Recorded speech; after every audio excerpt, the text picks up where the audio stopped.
Hello dear student, my name is Rohit Dubey and your most welcome in Dubey academy.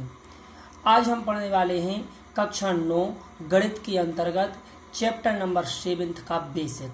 Chapter number 7 जिसका नाम है triangle मतलब त्रिभुज। आज मैं आपको चैप्टर नंबर 7 के अंतर्गत आने वाला पूरा का पूरा बेसिक बताऊंगा और ये मैं आपसे प्रॉमिस करता हूं कि अगर आप ये बेसिक बहुत अच्छी तरीके से देखेंगे तो आपको इस चैप्टर में किसी भी प्रकार की कोई भी परेशानी आने वाली नहीं है। हाँ, एक बात और मैं आपको बता देना चाहता हूँ, मैंने आपको जैसा कि पिछली वीडियो में भी बताया था कि मैं आपका सिलेबस जल्द से जल्द कंप्लीट कराऊंगा। ये मेरा वादा है, इस बात को आप माने या ना माने।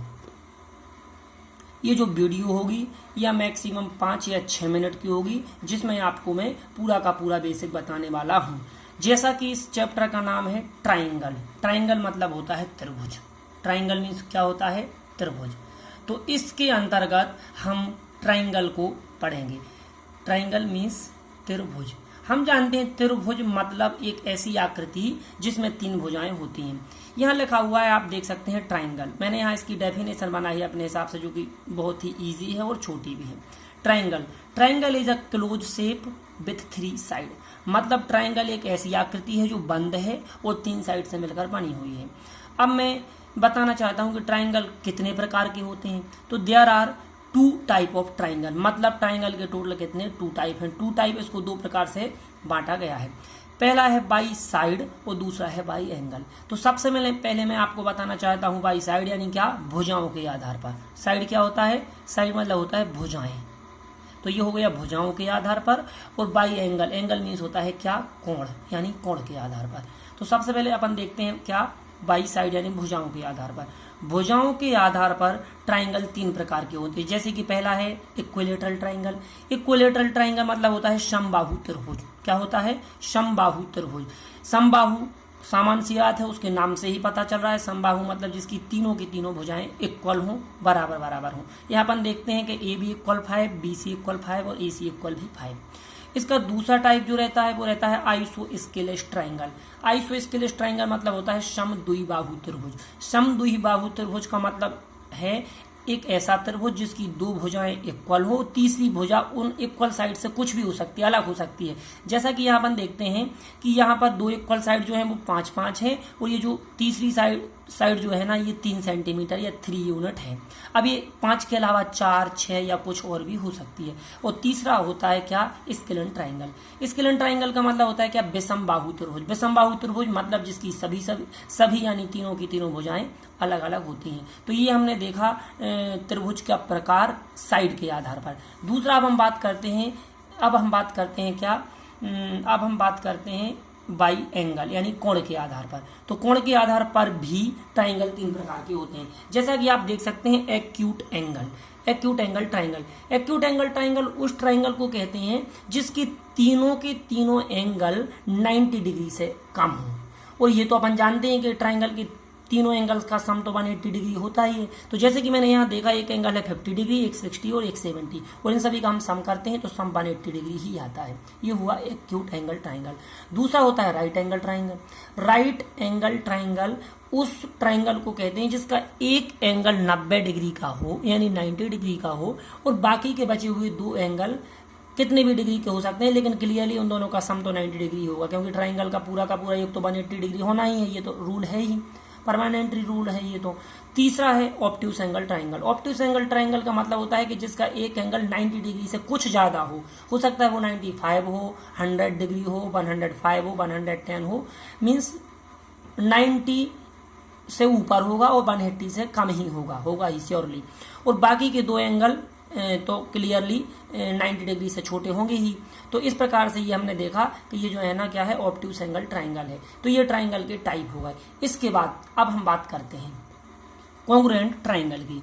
तो कॉन्ग्रुएंट ट्राइंगल किन्हें कहते हैं? कॉन्ग्रुएंट का मतलब होता है सर्वांग सम। कॉन्ग्रुएंट का मतलब क्या होता है? सर्वांग सम। सर्वांग सम का मतलब होता है जिसकी सभी के सभी अंग समान हो। अगर हम इसकी संधि विच्छेद करेंगे तो आएगा सभी अंग समान, यानी सर्व अंग समान, इक्वल। तो ये हमने देखा, ध्यान रखना दोस्तों, ये जो रहता है ना, ये इसका साइन यानी चिन्ह है काय का? कॉन्ग्रुएंट का। कॉन्ग्रुएंट एंगल ट्राइंगल की डेफिनेशन है, it means equal figure whose shapes and size both are same. मतलब एक ऐसे दो फिगर या ऐसे दो ट्राइंगल जो हर एक प्रकार से दोनों के दोनों इक्वल हों, एक जैसे हों। अब ये किस किस प्रकार से एक जैसे हो सकते हैं, तो इसके टोटल 5 टाइप हैं, यानी 5 प्रकार। जैसे यहाँ पर लिखा हुआ है, पहला है SAS यानी side angle side angle side triangle. अपन यहाँ देखते हैं ये दो ट्राइंगल हैं, इनकी ये दोनों साइड इक्वल हैं, फिर ये एंगल इक्वल हैं, फिर ये दोनों साइड इक्वल हैं। मतलब ये क्या हुआ, साइड एंगल साइड ट्राइंगल हुआ। इसका मतलब ये है कि अगर किसी भी दो ट्राइंगल्स में उसकी दो साइड इक्वल हो जाए और एक एंगल इक्वल हो जाए तो क्लियरली वो ट्राइंगल क्या हो जाता है, कॉन्ग्रुएंट ट्राइंगल हो जाता है। इसके बाद दूसरा है SSS यानी side side side congruent triangle. तो साइड साइड साइड का मतलब यहाँ ये होता है कि ये साइड इस साइड के इक्वल है, दूसरी साइड के इक्वल है, और तीसरी साइड के इक्वल है। तीसरा रहता है ASA यानी एंगल साइड एंगल।